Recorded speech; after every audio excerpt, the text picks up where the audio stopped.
أعوذ بالله من الشيطان الرجيم بسم الله الرحمن الرحيم. Starting in the name of Almighty Allah, who is the most merciful, beneficial, the kings of the king and king of entire universe. This is Abu Zar Sharaf. I welcome to you all once again. In last class, we discussed about tenses.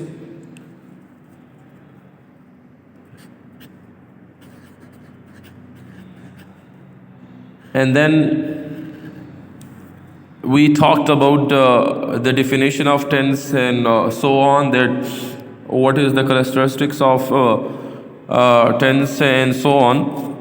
Look, I'm going to give a brief touch to the word tense. So the word tense is derived or taken from a Latin word, or it is taken from a Latin word, tempus,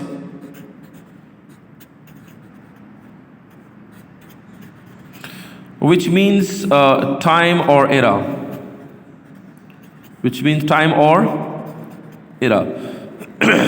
Zamana, like zamana dear. Okay, so now then we can say that there we have different functions of the word tense. Look, like the word tense can be an adjective, it can be an adjective, it can be a noun, and it can be an adverb as well, dear. It can be an adverb as well, dear.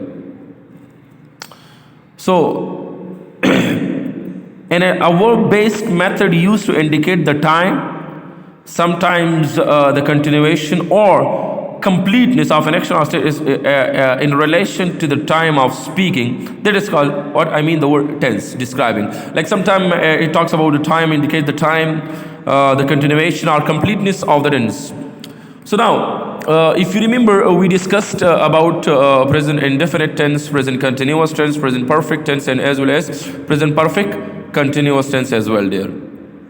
So let me recall. Look, every tense has, having three categories. Like every tense is having definition.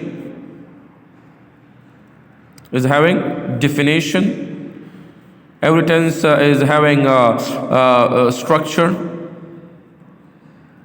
And every tense is having examples as well, dear. So you have to know those two things. They are very much necessary, structure and examples, dear, because they can clarify you each and everything. So we discussed about present family. Like in present family, we talk about present. If a sentence ends with ta hai, ti hai, as you know better than that. Then in continuation, we usually do, we use it verb plus ing in continuous tenses. There we have basically 12 tenses, and among those 12, there we have 6 continuous tenses. In all those 6 continuous tenses, we have to use it verb plus ing. What we have to do, we have to just bring changes in auxiliary verb in continuous tenses, dear. Although, if we discuss the tenses, so there we have just change in auxiliary. The rest of the things remain unchanged. Like in present continuous tense, we are using the auxiliaries or to be or helping word like is, am, and are. And in past continuous, we are using was and were. In future continuous, we are using will be and shall be, dear. So same is the case here. In perfect tenses, we are using third form of the verb. There we have 3 perfect tenses. We have to use the third form of the verb with it. And same is the case here, the way I told you. So there we have to use it in all 3 tenses. We have to use third form of the verb, but we have to bring changes in what? In auxiliary. The same is the case here. Like in present perfect tense, if you remember, we discussed has and have. In past perfect tense, we will use it had, and in past perfect, in future perfect, we have to use it will have been and shall have been. Same is the case here.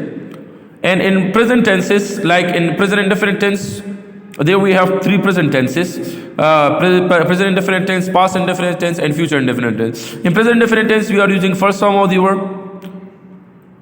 In past indefinite tense, we will use, inshallah, a second form of the verb, second verb.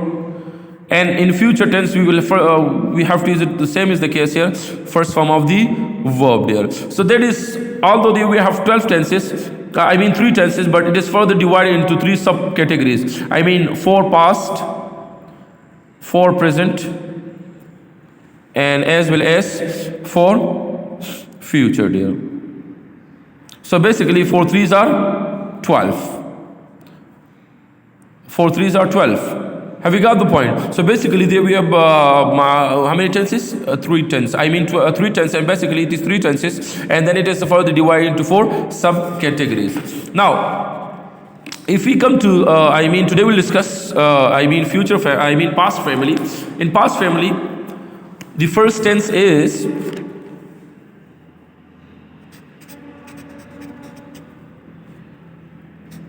in past family. There we have first tense, and that is past indefinite tense. So now, first of all, we have to know the definition. I mean the Urdu ending of this tense. So if easy, very much easy, if a sentence ends with alif, badiya ya chotiya, that is called past indefinite tense. Yeah, like वो गया,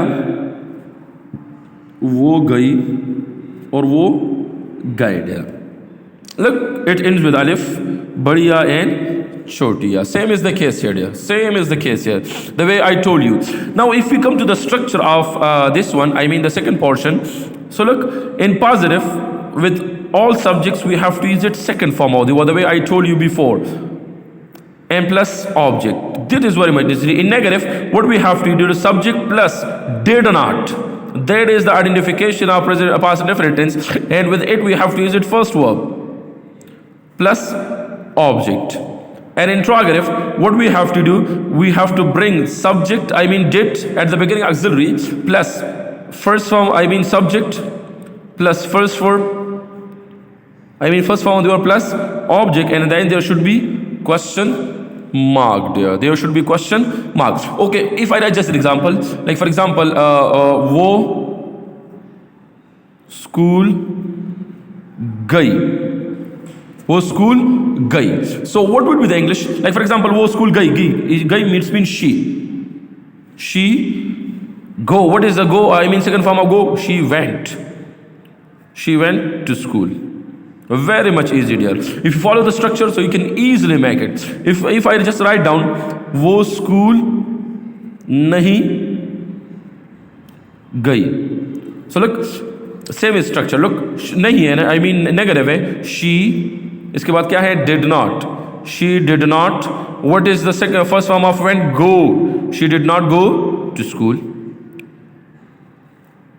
Have you got the point? If we talk about, I mean interrogative, क्या वो school gayi, interrogative. So what we said that, I mean auxiliary should come at the beginning. So did she, look, we have to use which form of the verb? Go. I mean first form. Did she go to school?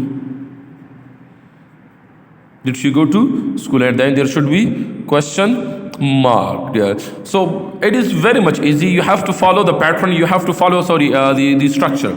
Structure is very much necessary. Positive, negative, and as well as interrogative. If you know the structure, you can easily change every kind of sentence into, I mean from Urdu to English. If you know the structure.